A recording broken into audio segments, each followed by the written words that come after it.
નમસ્કાર, બુલેટિનમાં આપનું સ્વાગત છે। આપની સાથે હું છું માસૂમ। સમાચારોની શરૂઆત કરીએ હેડલાઇન્સથી।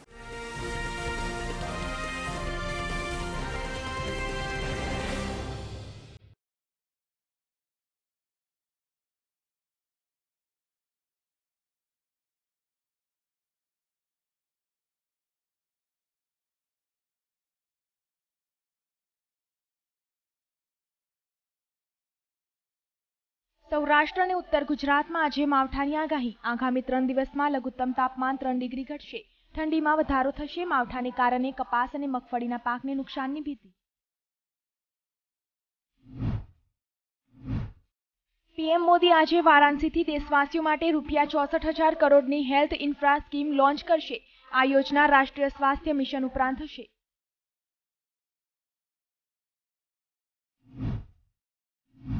વડોદરામાં સામાન્ય દિવસો કરતાં 1.5 ગણી ખરીદી। કાપડ બજારમાં દરરોજ સ્ટોક મંગાવાય છે।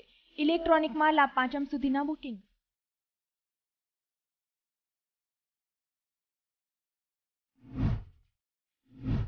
સાબરકાંઠામાં 2 મહિનામાં ડેન્ગ્યુના 110 કેસ નોંધાયા, જેમાં હિંમતનગર તાલુકાના 71 કેસ।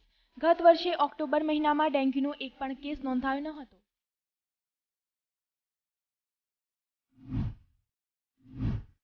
વારલી પેઇન્ટિંગના સહારે સ્વમાનપૂર્વક જીવન જીવતી રાજકોટની ટ્રાન્સજેન્ડર પાયલટ રાધવા ભાતીગઢ કરાણે આજીવિકાનું સાધન બનાવ્યું।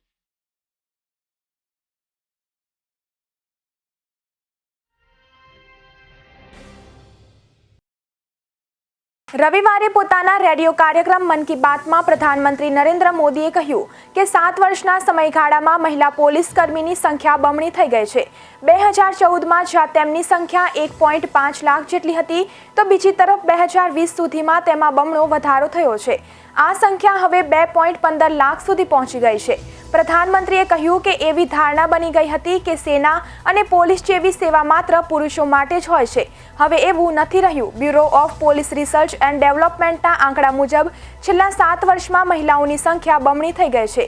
નોંધનીય છે કે ગુજરાતમાં જ આ સમયગાળામાં મહિલા પોલીસ કર્મીઓની સંખ્યા 3 ગણાથી વધારે થઈ ગઈ છે। Bureau of police research and ડેવલપમેન્ટના રિપોર્ટ મુજબ 2014માં મહિલા પોલીસ કર્મીઓની સંખ્યા 2691 હતું, જે 2020માં 9847 સુધી પહોંચી ગઈ છે।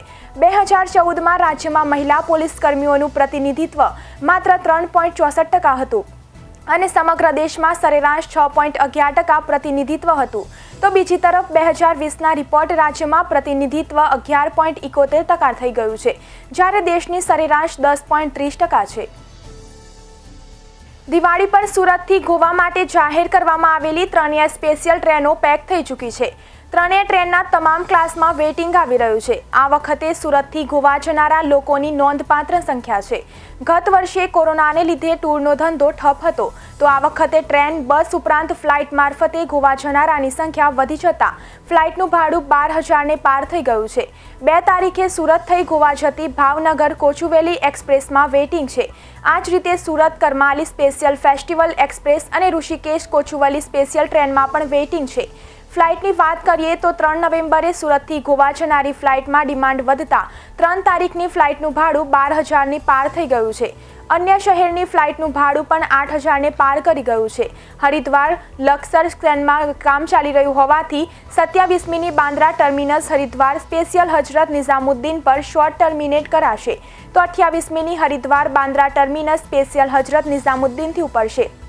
25 થી 28મી બાંદ્રા ટર્મિનસ હરિદ્વાર સ્પેશિયલ મેરઠથી ઉપડશે, તો 26 થી 29મીની હરિદ્વાર બાંદ્રા ટર્મિનસ સ્પેશિયલ મેરઠથી ઉપડશે।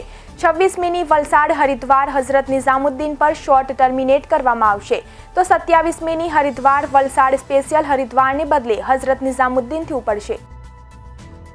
ભાવનગર શહેરમાં કોરોના રસીકરણમાં પ્રથમ ડોઝમાં 100% રસીકરણ થઈ ચૂક્યું છે, ત્યારે ભાવનગર જિલ્લાના 10 તાલુકામાં પણ 90%થી વધુ રસીકરણ કોરોનાના પ્રથમ ડોઝમાં થઈ ગયું છે, જેમાં સૌથી વધુ રસીકરણ વલભીપુરા તાલુકામાં સૌથી વધુ 107% અને ઉમરાળા તાલુકામાં સૌથી ઓછું 75% વેક્સિનેશન થયું છે. જો કે તમામ 10 તાલુકામાં બીજા ડોઝમાં હજી 54.7% વેક્સિનેશન થયું છે. ભાવનગર જિલ્લામાં 10 તાલુકામાં હવે 100% રસીકરણ ભણી આગકૂચ થઈ રહી છે. જો કે શહેરની તુલનામાં ગ્રામ્ય કક્ષાએ રસીકરણ મોડેથી શરૂ થયું હતું. ઉપરાંત આરંભે ગામડાઓમાં રસી સામે શંકાઓ વધુ હતી. આથી ઝડપ પણ આરંભે ઓછી હતી, પણ હવે ઝડપ આવી છે. જેમ કે વલભીપુર તાલુકામાં 70,475ના કુલ લક્ષ્યાંક સામે 75,972 લોકોએ પ્રથમ ડોઝમાં રસી લેતા 107.8% લક્ષ્યાંક સિદ્ધિ મળી છે.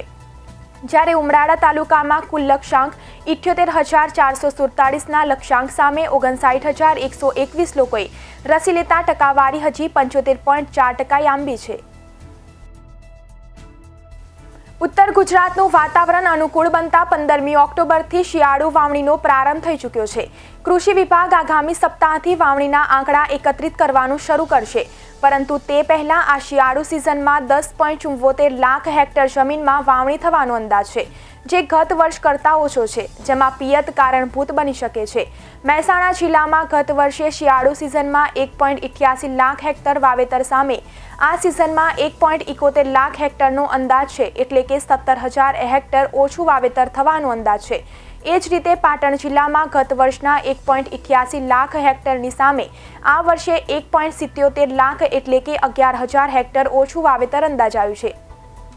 બનાસકાંઠામાં ગત વર્ષના 4.97 લાખ હેક્ટરની સામે આ વર્ષે 4.82 લાખ હેક્ટરનું વાવેતરનો અંદાજ છે, જે 15,000 હેક્ટર ઓછું દર્શાવે છે. તો સાબરકાંઠામાં પણ ગત વર્ષના 1.41 લાખ હેક્ટરની સામે 1.27 લાખ હેક્ટર વાવેતરનો અંદાજ છે, જે 14,000 હેક્ટર ઓછું છે. જ્યારે અરવલ્લી જિલ્લામાં સૌથી વધુ 71,000 હેક્ટર ઓછું વાવેતર થવાનો અંદાજ છે, જેમાં ગત વર્ષે 1.31 લાખ હેક્ટર થયું હતું, જેની સામે આ વર્ષે 1.17 લાખ હેક્ટર વાવેતર અંદાજાયું છે. જીસીઆરટી ગાંધીનગર અને જિલ્લા શિક્ષણ તાલીમ ભવન ભરૂચ પ્રેરિત બીઆરસી ભવન નેત્રંગ દ્વારા આયોજિત બ્લોક કક્ષાનો કલા મહોત્સવ પ્રાથમિક શાળા મૌઝા ખાતે રાખવામાં આવેલ હતો, જેમાં નેત્રંગ તાલુકાની પ્રાથમિક શાળાના બાળકોએ નિબંધ સ્પર્ધા, ચિત્ર સ્પર્ધા, કાવ્ય જ્ઞાન સ્પર્ધા અને વક્તૃત્વ સ્પર્ધામાં ઉત્સાહભેર ભાગ લીધો હતો.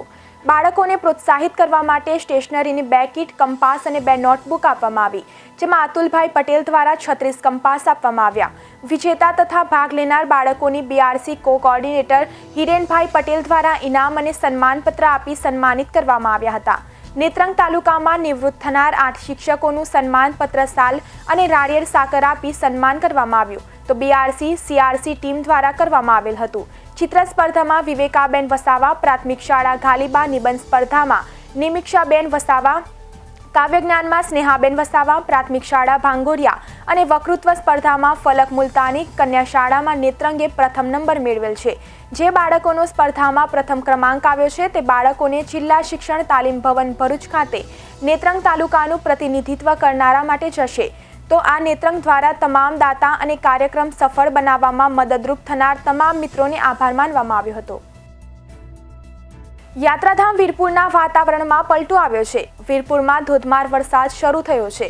યાત્રાધામ વીરપુરમાં કમોસમી વરસાદથી ખેડૂતોમાં ચિંતાનો માહોલ સર્જાયો છે. તો વીરપુર પંથકના થોરાડા, સેલુકા, પીઠળિયા, જેપુર સહિતના ગામોમાં વરસાદી ઝાપટા પડ્યા છે. તો ખેડૂતોના ખેતરમાં તૈયાર મગફળી, કપાસ, સોયાબીન સહિતના પાકોમાં નુકસાન થવાની ભીતિ સેવાઈ રહી છે. તો યાત્રાધામ વીરપુરમાં ધોધમાર વરસાદને લઈને રોડ રસ્તાઓ પાણી થયા છે. વાલિયા તાલુકાના ચંદેરિયા ગામની સીમમાં કેમિકલનો નિકાલ કરાતા પર્યાવરણને સાથે ખેતીના પાકને વ્યાપક નુકસાન થતા ગ્રામજનોમાં રોષ ભભૂકી રહ્યો છે. અંકલેશ્વર, પનોલી અને ઝઘડિયાના જીઆઈડીસીમાં આવેલ કેટલીક કંપનીઓ દ્વારા કેમિકલ વેસ્ટનો જાહેરમાં નિકાલ કરાયો હોવાના અનેક કિસ્સાઓ પ્રકાશમાં આવ્યા છે. ત્યારે આવી કેટલીક કંપનીઓએ જંગલ વિસ્તારમાં કેમિકલ નિકાલ કરવાનું મન બનાવી લીધું હોય તેવા કિસ્સાઓ હાલ પ્રકાશમાં આવી રહ્યા છે. વાલિયા તાલુકાના કેટલાક ગામોની સીમમાં હવે અત્યંત જ્વલનશીલ કેમિકલનો નિકાલ કરવા ઉદ્યોગકારો બેફામ બન્યા છે. ત્યારે વાલિયા તાલુકાના ચંદેરિયા ગામની સીમમાં કેમિકલ નિકાલનો કિસ્સો સામે આવ્યો છે.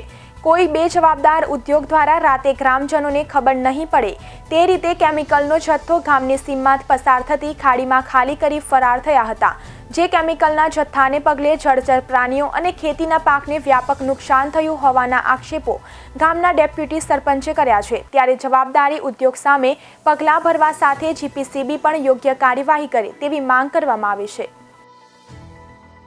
છોટાઉદેપુર નગરના ફતેપુરા રહેણાંક વિસ્તારમાં રાત્રિના સમયે મહાકાય અજગર દેખા દેતા લોકોમાં ફફડાટ ફેલાયો હતો।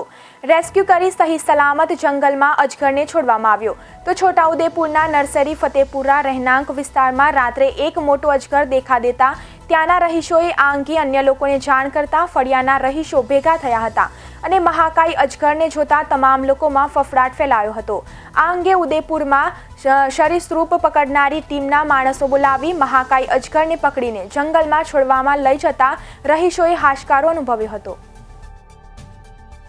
તો બુલેટિનમાં બસ આટલું જ। વધુ સમાચાર જોવા માટે જોતા રહો અરવલ્લી સમાચાર, એટલે તમારો વિસ્તાર, તમારી વાત।